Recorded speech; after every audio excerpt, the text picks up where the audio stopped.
We got Denny today, of course, as natural. We got Hartman Marshall.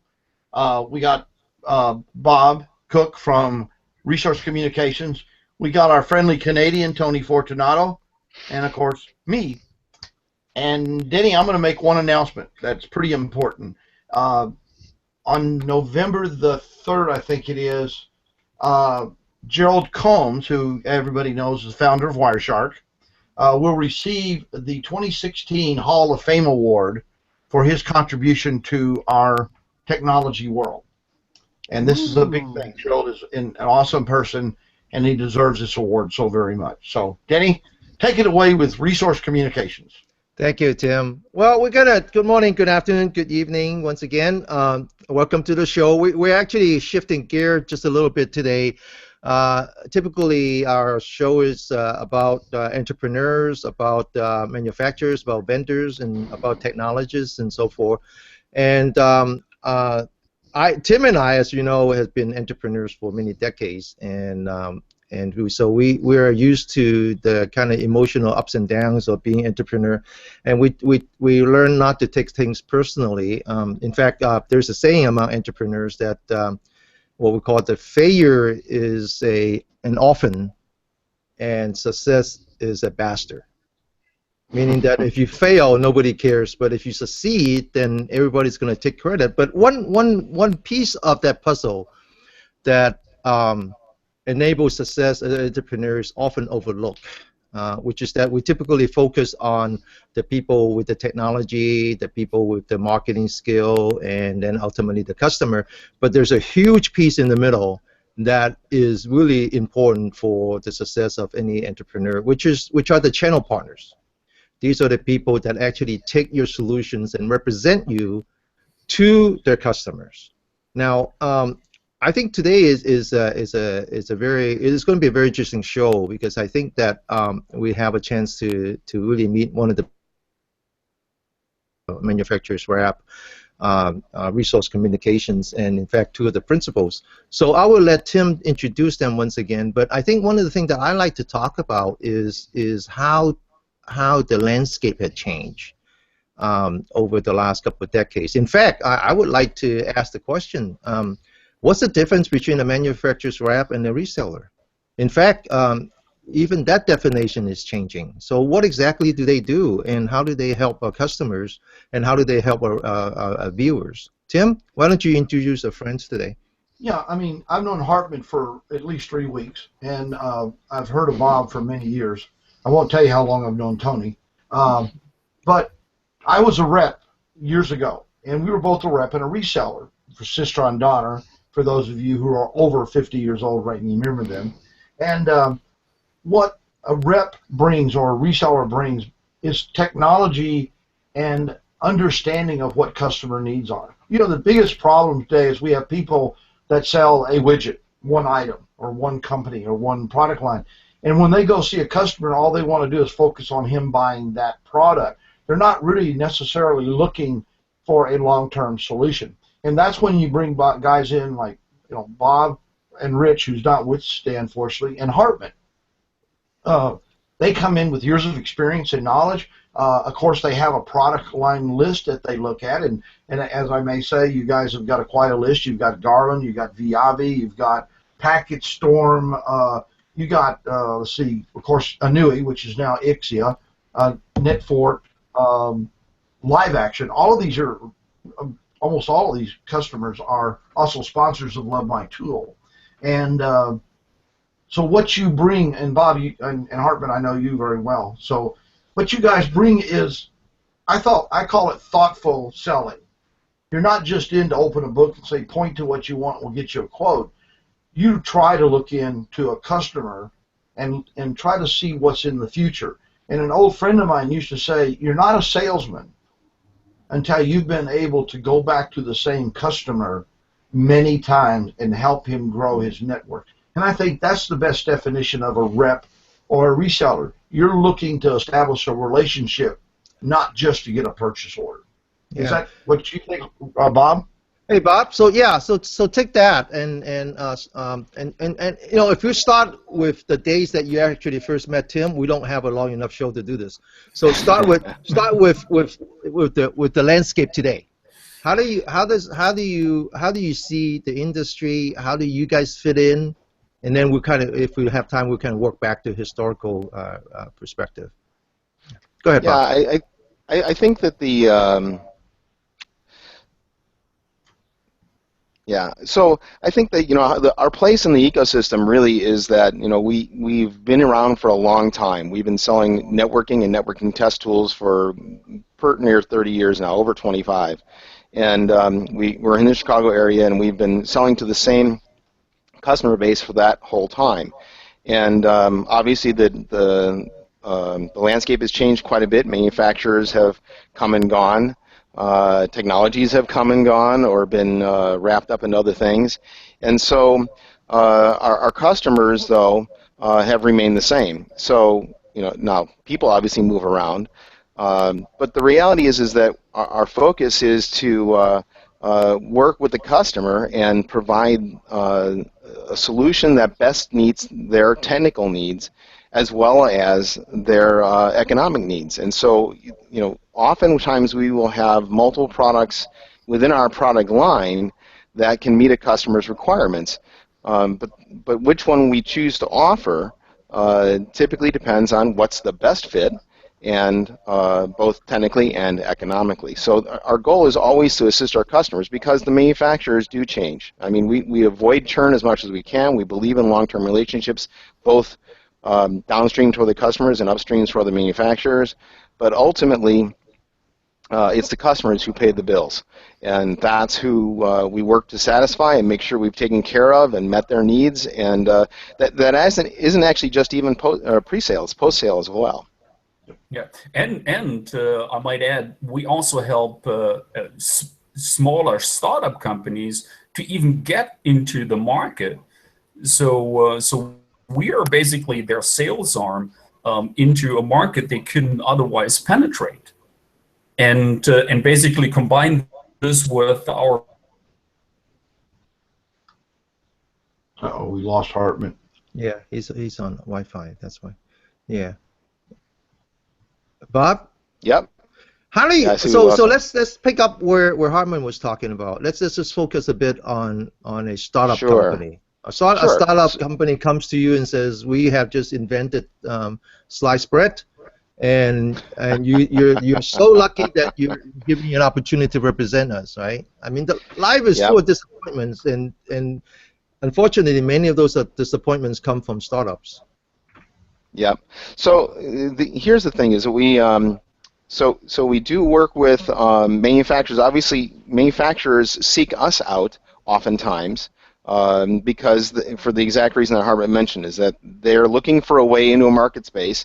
They're too small to be able to afford their own nationwide sales force, for example. They might. A lot of times, startups will start up in an area and they'll call on the immediate customers in their immediate geography themselves. That's how they'll get off the ground. You'll have got this great idea. They've got a single customer or a few that are in their backyard, and that's who they work with initially to kind of develop the idea and get things off the ground. But then ultimately, they go, well, okay, this is great, but all we've done is prove the concept. It didn't really bring them to a place where they can sell the product everywhere. So what we offer then is that the ability for them to access the market, and we usually do that. We'll get a presentation. These days, typically over the web. Used to be a long time ago, people showed up at our at our location and gave us presentations. These days, a lot of times it's a web demo or a web presentation. And we'll say, hey, that's an interesting idea, or that's a cool product. I think I might know someone who would be interested in that. And then oftentimes we're matchmaking, right? We're bringing the technology, the new technology from the manufacturer to the customer, usually friendly customers that we have, and we'll tell them up front that this is new for us. We see this as a cool thing. We thought of you guys as a potential user, and we'll matchmake. and then see how it goes. I mean, that a lot of times for us, that's how we can think something's a good idea, but in the end, the market's what decides what's the good idea. Yeah, and then you work with them for about 2.5 years, and then all of a sudden you get a call from the CEO and says, "Oh, by the way, Bob, we just got a bunch of VC money, and we decided to take our sales in-house." That never happens, right? That does happen, unfortunately. We've mergers and acquisitions since the beginning, but mergers and acquisitions are truly the bane of our business. But on the other hand, it's the reality, right? One of three things happens ultimately. Either when we pick up a new manufacturer, especially if it's a startup, either they get big enough that they decide they don't need reps anymore, they go direct. They get bought by somebody else, or it doesn't work and they go belly up. So those are the three options. Yeah, no, it's true. It's true. Now, one of the things, Bob, that I've always liked about reps and resellers is they represent the people. They're representing the customer. Hey, did we get Rich on finally? Is he there? Yes, we did. Listen, Tim, I told you, Rich and Helmut are the same person. Oh, okay. Yeah, well, Rich, we lost Hartman a few minutes ago. So Tim, why don't you introduce Rich? Hey, Rich, I'm so glad to see you. Rich and Bob have been the founders of Resource Communications. They've been selling, he mentioned earlier, since ISDN. I think they've been selling since probably the WAN days when we had Spectron and TTC and Navtel and a lot of the Morse code stuff that we sold back in the old days. So he's been around a while, and that's another thing I want to bring out is when you work with a company that has a 25 or 30-year experience line base, they kind of have a perspective that the younger salesperson, marketing person doesn't have. They can look beyond the immediate in-your-face issue and see other things that they can help their customer with. And that's a big value to me, is that reps can look in and say, you know what, you're going the wrong way. I think you better buy this product instead, and here's why. And they do try to, like I say, I repeat this, but it's more of a relationship selling than anything ever before. It's okay. We have a saying, right, Tim, that they know where the bodies are buried. That's right. Yep. Yeah. So Rich, welcome to the show. So we'll talk about whether the problem was Apple or Google, but it makes no difference to us, right? At this point. Well, so fill in for Bob a bit. We were talking about resource communications, and you and Bob are one of the early founder, or you guys start the company, or what? Yeah, basically, Bob and I were both from Telabs way back when. That's where we got our WAN education. And Bob actually left Telabs first with this grandiose idea that repping test equipment would be a great thing. And actually he left, and the company was founded by the guy who hired me at Telabs, a gentleman by the name of Greg Murphy. And I don't know if that name rings a bell, but Greg had a great idea. And back in the day, we were representing TTC, working the rep channel for this territory. Then Greg left, and I filled in for Greg. Greg designed his own handheld T1 test set, bought a bass boat, moved to Seattle, and got it sold to a company called Technologists. And that left Bob without a partner. I jumped in, and we've been just rolling ever since. We picked up a lot of different test lines, some more appropriate for the enterprise market. A lot of them certainly were destined to be on a truck for a telco. We definitely cover those markets, even the government market. But that's the roots of Resource. That's how we started. And it's been a ride. It's been a wild ride. But you said earlier, if you've got a company that's been around for 25 years, there's a lot of experience. Well, I don't know about that, but something's working right, because we're still here and we're still doing well. And our customers come back to us over and over again. I think I mentioned in the other call, Tim, one of the silly things we have here at Resource is the customer bill of rights. And the most popular bill of rights for the customers is we a live body answering a phone 8 to 5, Monday through Friday.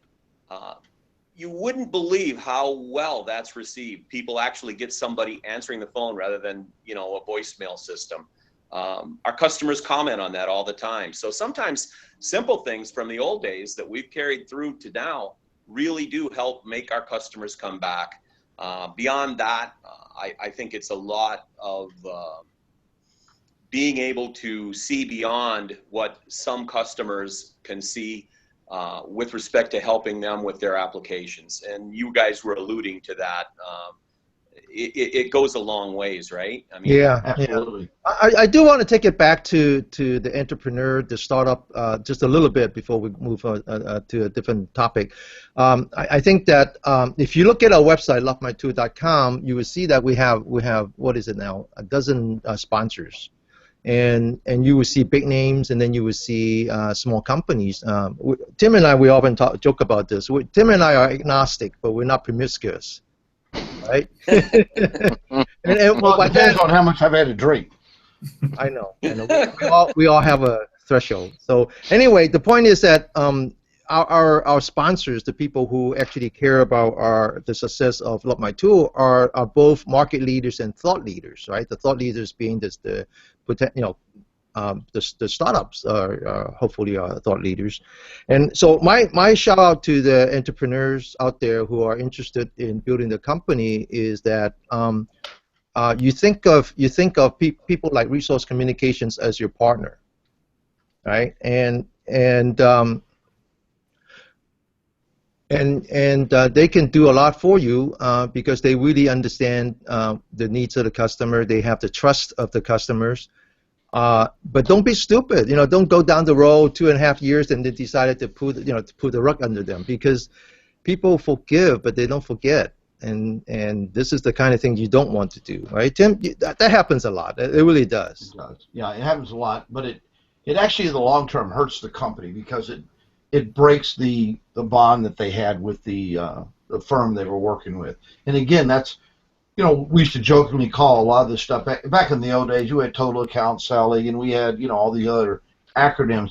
But in the end, it's a person working with another person to solve a problem, and you develop a tremendous trust. I know that people that I worked with even back in the 60s and 70s that are still alive and in the business, when something comes up, they call me, and, you know, we talk about it, and I usually get them hooked up with someone. You know, I've even sent some people to Hartman. So, you know. So Hartman, so I'm going to turn to you for a bit. How does it work for you? You have an area that you work on, right? You work exclusively for Resource Communications, right? Mm-hmm, that's correct. Yeah. We're basically divided into verticals. So I'm covering basically the telecommunication provider, the utilities, and public safety. So that's basically the area I cover within our main footprint, which is basically the old Ameritech states. So Wisconsin, Illinois, Indiana, Ohio, and Michigan. Those are our core states. We also go a little bit into other states like Minnesota and Missouri and so on, but those 5 states are our core states, and that we work very heavily with the companies in there. And actually, about 3.5 years ago or something, I talked to Bob, and at one point he actually convinced me, or I convinced myself, to actually start working first on a temporary base for Resource. Mm-hmm. And out of this temporary assignment, got a permanent assignment, and we even moved from down in Georgia, where the climate is a whole lot warmer than up in Wisconsin. But I think he slipped on the ice and fell and hit his head, and that's why he moved to Chicago. No, not Chicago. Yeah, something like that. Or you guys were desperate. Either one. So Herman, I want to ask you a question, and this is going back to, I think, one of the things that Bob said earlier, which is that you know, your relationship with the customer. I remember when I was a CEO of my last company, I had a sales professional just like you, and we're just getting to know each other. And I remember asking him, I said, "So who do you work for?" He says, "Well, I work for you."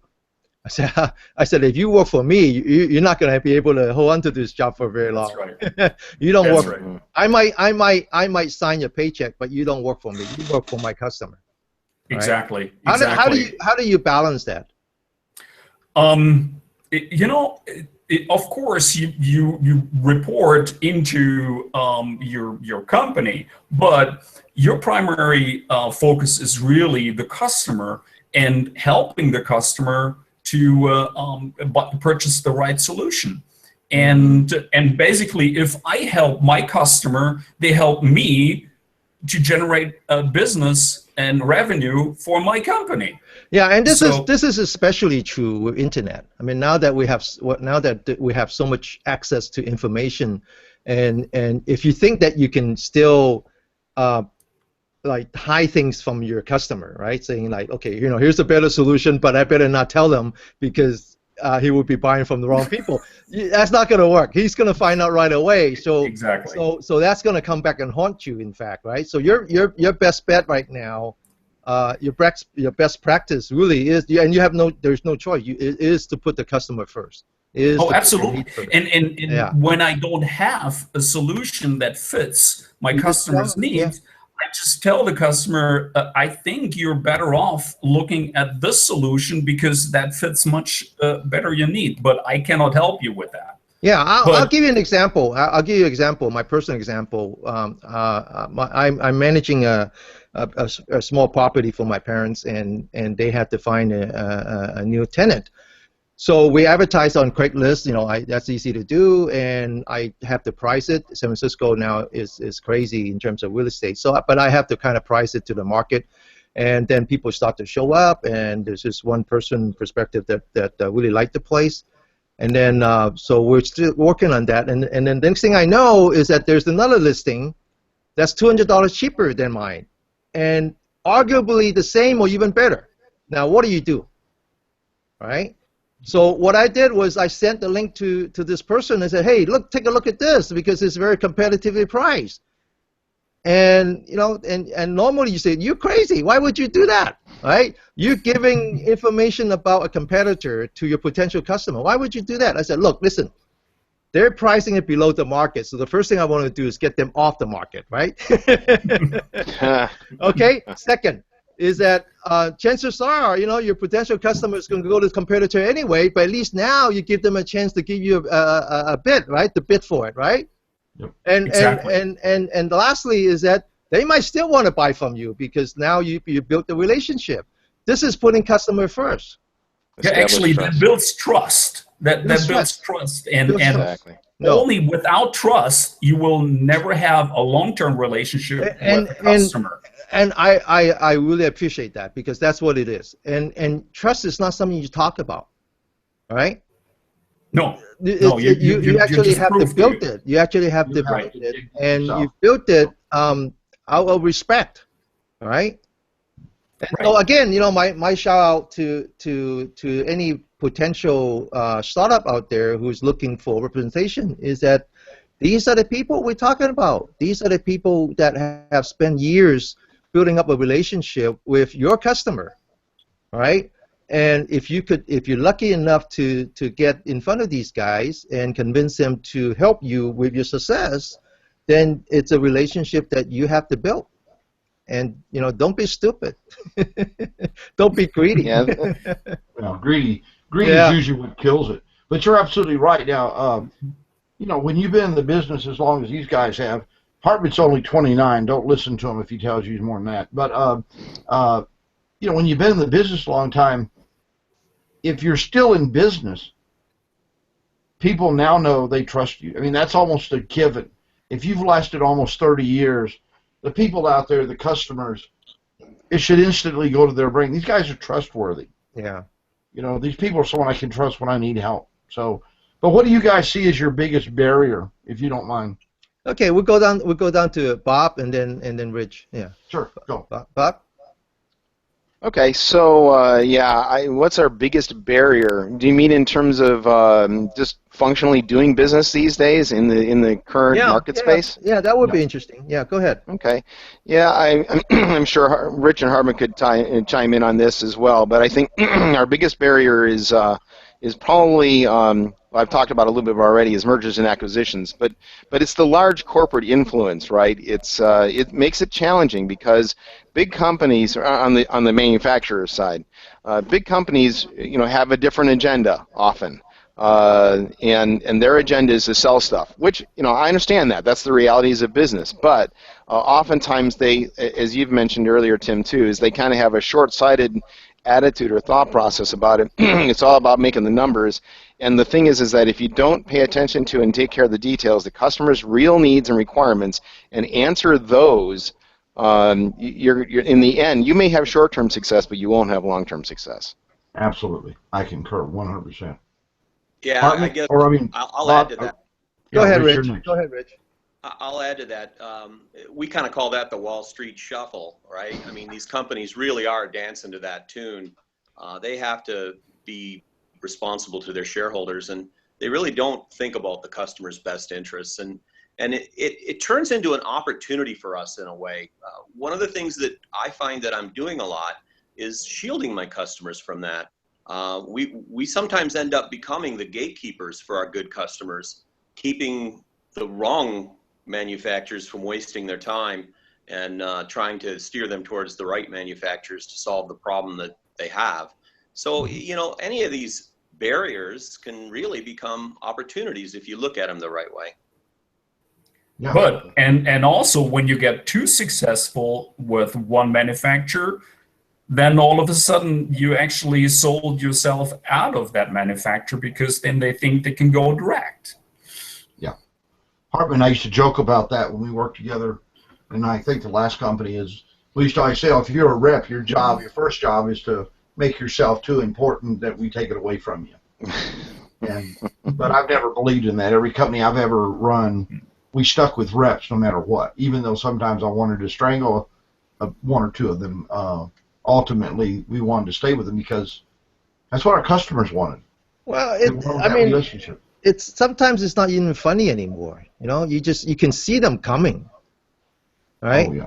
You just every company, they just keep making the same mistakes. You just see them coming. It's just not it's not even funny. Yep.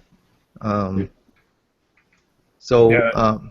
hey guys, personally, we should probably wrap up today's show. We have a kind of a not a rule, but we have learned from experience that shows that are 30 minutes or less get to watch more than shows that are longer, only because people might think that they would push it to the weekend, and then they never watch. Yeah.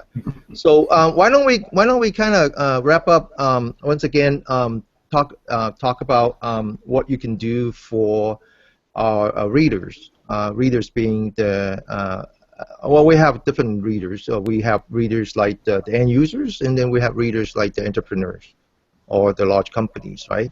Why don't we start with Hamid first, and then we come back to Rich. Hamid, go ahead. Yeah. Yeah. So what we do for entrepreneurs and even for large corporations, we're there for them and represent them and before first, and that is our main success in this business. So I think they should look at that, and we all have customers. Think Hartman Actually, we can Okay. always go back. Okay. That's right. All right. Okay. Thank you. Hey, Rich, any last words? Yeah, I just wanted to point out that one of the things that really is interesting about being reps is how long some of the relationships can hold on. I mean, I was at a sales meeting in January last year, and I realized that Ixia, which was one of the manufacturers we represented, we've been with them over 18 years. In fact, it was about when they founded that company, we started working with them, selling various test solutions. And even though some of them do get too big or they go away, some of them stick around, and that's kind of refreshing to know there's a history like that with some of the companies we represent. And that's because of Errol, though. That's because Errol, the founder, is that kind of guy. He likes. Yeah, Errol's a good guy. If he was a salesman once, he remembers what it was like. Yep, I agree. There is a little bit of background there with Errol, but they don't all go away, right? I mean, some of them are there to stay, and they do a good job. And the other thing is, though, the customers. I mean, we've got a lot of our same customers as well, so we're lucky that way. One guy called us a boutique shop. He says, I look at you as a boutique shop. You've got all the right stuff. So, we keep coming back. So I guess I'll leave it with that maybe we are. Maybe we're a bit of a boutique shop in that sense, and do some special things beyond what the bigger resellers. Well, I think that's not. I believe we're saying the same thing. I mean, the definition of boutique shop is that they focus on customer service. Yep. Right. And so Bob, I'll let you wrap up the show then. Okay, so yeah, I think that really, as Rich and Hartmut said, that our primary focus is the customer, and that's really ultimately that's been the secret to our long-term success. And also, I think the importance of relationships overall. So it is the customer. That's obviously number one. They're the ones who write the checks ultimately. But it's also our long-term relationships with the manufacturers, our ability to give them insight into our customer base, what people are asking for.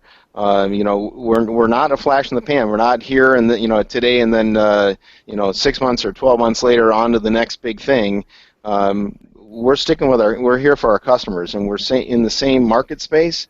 And our desire is really to maintain those long-term relationships, both directions, really for everybody's success. I remember talking to one of my customers once, and he said something that I still remember today. He says, "Danny, I just really want my life to be simple. I don't need people come in here and make my life more complicated than it need to be." And he says something. He says, "I just need one neck to choke." And I look at that and I say, wow, that's what it is. That's what it is, right? So if you're an entrepreneur out there, you have a great idea, you're trying to build your company, you need partners, you don't want to be that neck. You can't be that neck. And these guys are happy to be that neck because they actually they answer to the customer trusts them, and that's all it is. Yeah, and there's companies like us all over the country, so we're not totally unique. There's other companies like us, and typically they have the same sort of thought process as we do, where they're focused on their local customers, and they're technologists, technical capabilities, to really understand the circumstances, the situation, and the customer's requirements, and do their best to meet, find a product or solution to meet that need, whether or not they rep it. Really, I mean, we'll point people to other people, as Hartmut said, our manufacturers, if it's the right choice. If we don't really have the best solution, but we know who does, we'll point them in the right direction. It's the value add. It's what makes customers come back to us, is because they know we have their best interest in mind. Yeah. Thank you, Bob. Thank you. Yeah, and that's right. Go ahead, Tim. One of the things, I've worked with Hartmut a lot, and there are very few companies out there today that have a very good perspective of what CALEA, the Communications Act for Law Enforcement Assistance, actually implies and what it means you've got to do. And thankfully, Hartmut now has some contacts, and I think very soon you're going to see that Resource Communications is going to be one of the best resources for anybody that's trying to meet lawful intercept compliance, which is great because you have several vendors you can put together to offer one solution. And that's very important, and these are all very good solutions. So if you got a CALEA problem or you're entering into trusted third-party event, you need to talk to Hartmut. He's become quite an expert in that arena. And that's, again, because Hartmut has resources that he can pull from different companies. to create one solution. So And that's a Hartman, good just method. before I close the show, whatever you paid Tim to say what he just said, I want half. All right, guys. Thank you very much. These are the unsung heroes of industry. Trust me when I tell you that, because if it weren't for them, I wouldn't be here taking early retirement. Thank you very much, and we'll see you next week. Bye-bye. Thanks, Bye. Bye-bye. You guys can hang on. It'll go away in a second.